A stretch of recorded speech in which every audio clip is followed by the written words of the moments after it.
My name is Violet Shivutse. I'm a grassroots woman leader from Kenya. I am a founder of Shibuya Community Health Workers, which brings together 2,040 grassroots women working as caregivers. And Shibuya is a member of Groots Kenya. Groots Kenya is a national movement of grassroots women-led organizations. 3,000 of them, groups and self-help groups, form Groots Kenya. And we are members of Wairu Commission, which is a global movement for grassroots women-led organizations from all over the world. In my role as a grassroots woman leader, and my background being caregiving, I organize the grassroots women and around issues of HIV/AIDS, care for orphans and vulnerable children. We also work on women's rights to property and inheritance because HIV revealed quite so much in our community that most widows were being denied accessibility to their property rights. So we have a big campaign working to ensure that women access their property rights. We also work on resilience, building resilience communities.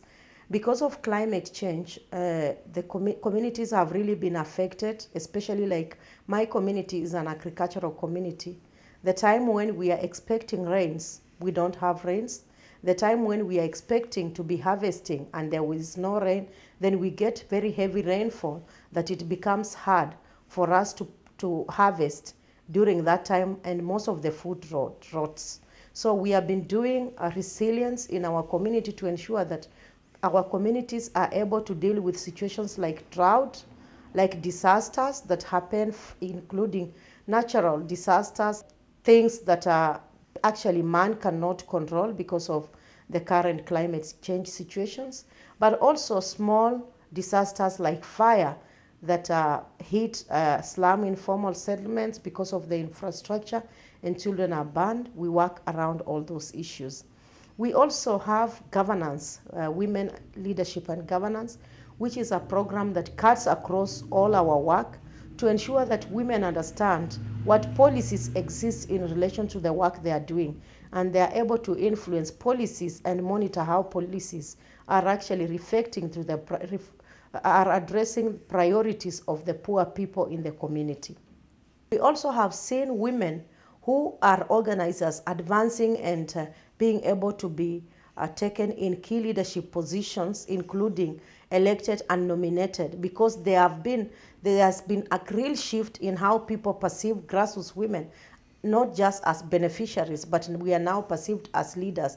And this is a real transformation because first, in our countries, we had to deal with people accepting women to be leaders. We don't take this for granted. I think this has been a very big progress because now women are able to sit in key decision-making committees that prioritize around issues like agriculture, issues like water and sanitation, including issues that respond to poverty and anti-corruption in our countries, and I think this has been very tremendous.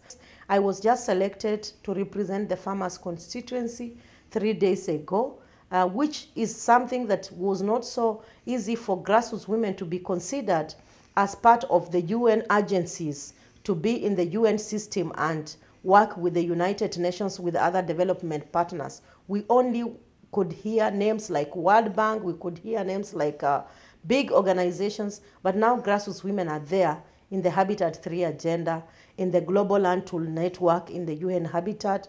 I've been sitting on the UN Women Global Civil Society Advisory Group with other grassroots women from Wairu Commission. And I think this is a real gain that we can say we have actually achieved so much in increasing the visibility of grassroots women as leaders.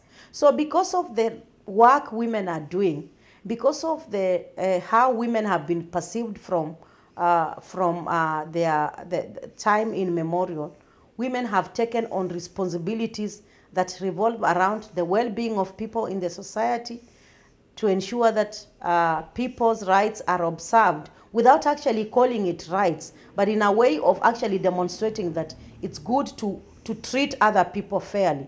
Women have demonstrated that. So development is all around ensuring that people's lives are improving, and women are improving their lives every day. But that is not just why women are involved. women have had a very long time of struggle with the issues that are affecting them, but without having a space where they can change these issues. So this space helps to bring grassroots women together to redefine the work they are doing and be able to match it in the development language, because the barrier has been the language. How are roles defined in the development language, and what are the practical things that the women are struggling with, and not just sitting to struggle, but they are also changing their lives day to day. So I think that's why it's important for women to be there, because women have solutions to the problems that they are facing in their community based on their lived experience, and they can bring their voices strongly. They have very unique practices. They are innovators in how they respond to development challenges. And I think this is why we really care about women, and especially grassroots women, because that's what they do on a day-to-day basis.